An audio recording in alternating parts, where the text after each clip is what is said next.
Well, I'm excited to have with me Dr. David Ireland for the Church Growth Summit. David, it is wonderful to have you here. I'm so grateful you're willing to spend some time with us.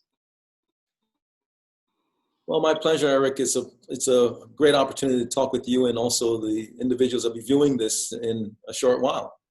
Well, what I wanted to hear about really is the story of you coming to faith and then starting a church that's multi-ethnic, that's multiple campuses there in New Jersey. Share a little bit about starting Christ Church. My wife and I founded the church. It was 6 other people, and we made 8. And after these 31 years, we're about 8,500 active members, over 60 different nationalities on 2 campuses, 25 minutes apart from one another. So, God's been very faithful to us, as all of us can affirm. And so we've been thankful to the Lord for that.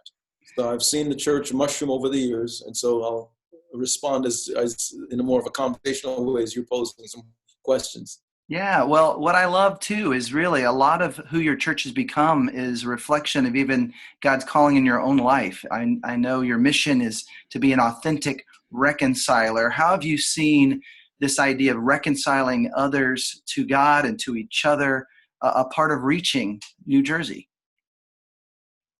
Eric, when the church first expecting our first child, and then so to me, honey, why don't you go to items? She pointed out they had no relationship with one another. She just had a weird desire for market baskets. I'm walking down the aisle, putting things in the basket, and I got to one particular aisle, reached my hand up on the shelf, put the item in the basket. And when I did that, I looked at the other end of the corridor of the shopping aisle. And when I looked at the other end, I saw different kinds of people. I saw Asians, I saw African Americans, I saw Latinos, I saw whites, I saw biracial. I just noticed the distinction of the people. And when I did that, I heard for one of the first times in my life the audible voice of God right there in the supermarket. And the Lord said to me, "David, why can't it be like that in my house?" And I started weeping uncontrollably. And you have to understand my context. I'm a scientist, in terms of my first 2 degrees, worked as an engineer, an environmental engineer.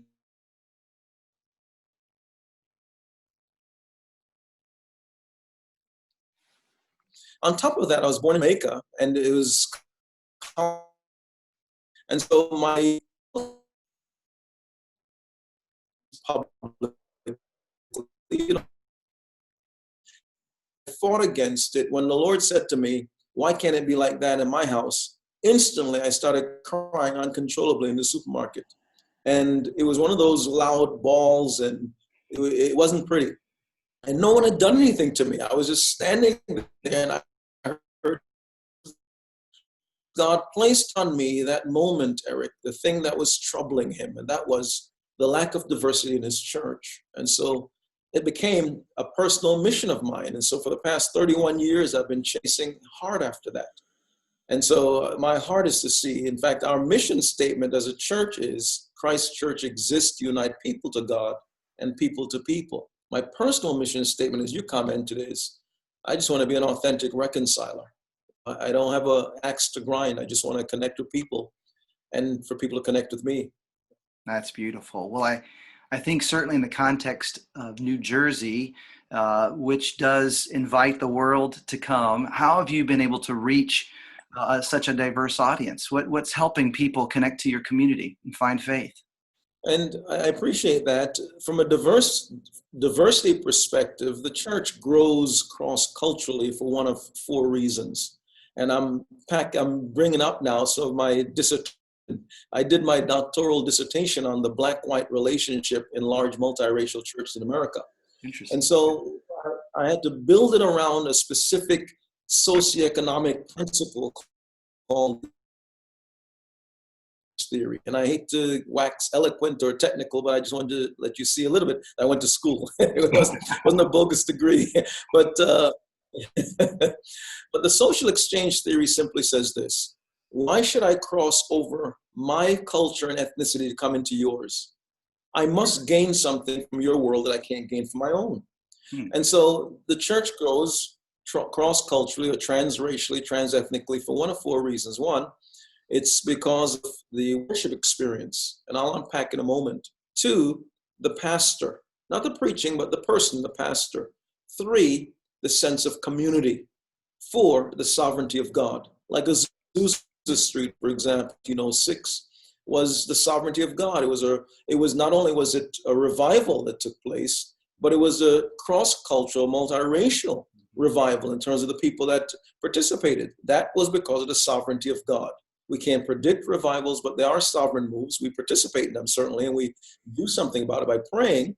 But when I get to the other three areas, when I studied churches that were racially diverse across the country, I unearthed those other principles. One is the pastor. Something flows out of the pastor's life that makes people say, I want to come there, even though he may be of a different ethnicity or culture or race than myself. I'm gaining something from him and his life and his world that I can't gain from my own. And the second is the worship experience. There's something about the worship that is so transcultural that I say to people that when they come to our church, you can hear from Bach to Boogie or rock to Rachmaninoff over a 2-week period of time. So we're gonna be skillfully moving in, weaving in and out in all those styles of worship and maintaining this sense of purity, but it has to be natural.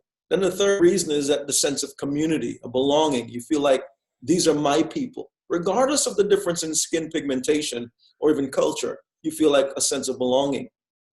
Our church has grown racially diverse because of, and our studies have shown, is because of something flows out of my life and then it's flowing out of the life of the community. I'm not saying I'm anybody special. It just means when I had that visitation in that supermarket 31 years ago, that became so indelibly imprinted on my heart. It's as if I felt what God was so overwhelmed about and concerned about, he put it on me.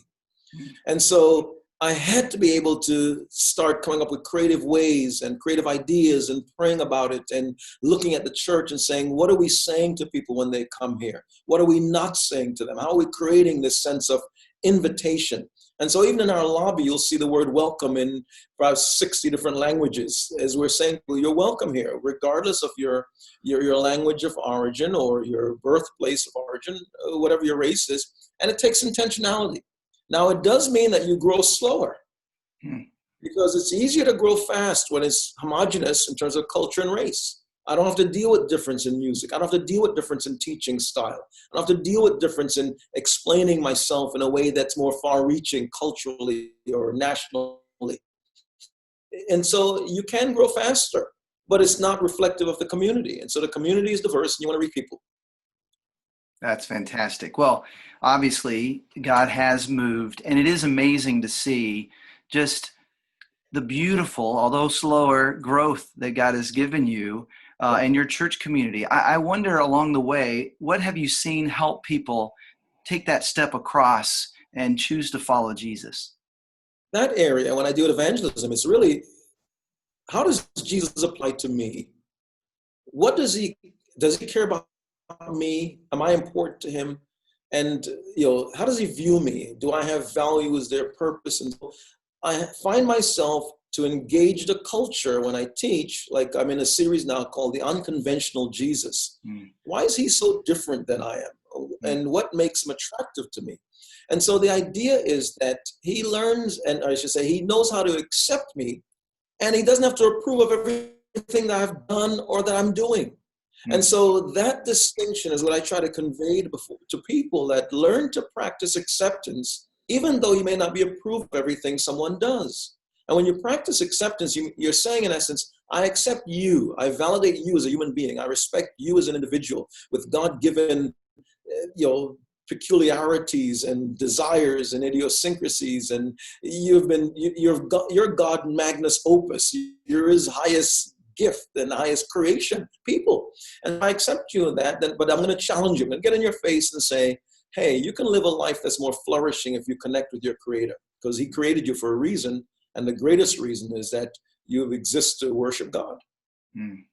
Well, that's beautiful. And as someone says yes and begins to follow Jesus, how does Christ Church help them grow in their faith? We have something called My Next 6 Months. So you'll see placards around, signs around, everything around that says My Next 6 Months. So what we're saying, in essence, when you come here day one, we're going to lay out for your path so that you'll know exactly what to expect over the next 6 months. Water baptism, membership class, discipleship class, getting involved in a small group, serve if you don't do something. And on the way of doing something, then you'll discover your shape. Like Rick Warren coined that phrase shape to reflect spiritual gifts, heart, abilities, personality, and experiences. Shape, the acronym. And so we map that out for people in a very intentional way and just call attention to it by saying, my next 6 months, this is what we're expecting. This is your roadmap. You want to grow in your faith. You want to become more of a disciple of Jesus. Here's what you should do over the next 6 months. That's very tangible. I love that. I think that's something that many of us as church leaders need to remember, just creating a path. Not everyone that's coming into our place, whether they have a Christian background or not, know their next step. I love that. What if someone along the way decides, okay, I'm really growing in my faith and now I want to lead? What does it mean to become a leader, and how do they do that there at Christ Church? Several ways, because we give people a lot of access points, a lot of on-ramping in order to be able to get into areas of leadership. One of the areas is through small groups. And so when they learn to lead, depends on which area of leadership, if it's more organizational, more pastoral, more ministry in its orientation, we want to see where their heart is. And so the purpose or the basis of leadership is relationship. And so that's the platform. And so we start there. And so we get them involved. Group, whether to be a host, whether to be a teacher, whether to be someone who's going to be a facilitator. And so that's one of the areas. Another area is there of mentoring. So for example, in that program, My Next 6 Months, we have individuals who are further along in their spiritual walk who will become a mentor. A mentor is someone who says, I want to come alongside of a younger person who's younger spiritually, and I want to be there for them over the next 6 months. I'm going to hold their hand and help disciple them. So in other words, it's like the beggar find food. So what we're saying in essence is the mentor is one beggar. He's helping another beggar, the younger mentee, find food. That's great. I love that. And your work has made such a difference in the lives of so many people. And we're even here in Austin, the benefits of that, a couple from your church now, an active part of ours. You've written so many different books. For the church leader, for the pastor, maybe someone new to your writings, which of your books would you recommend? My latest book is called Raising a Child Who Prays. And I've written 3 books over the past 3 years on prayer. I've written over 20 books.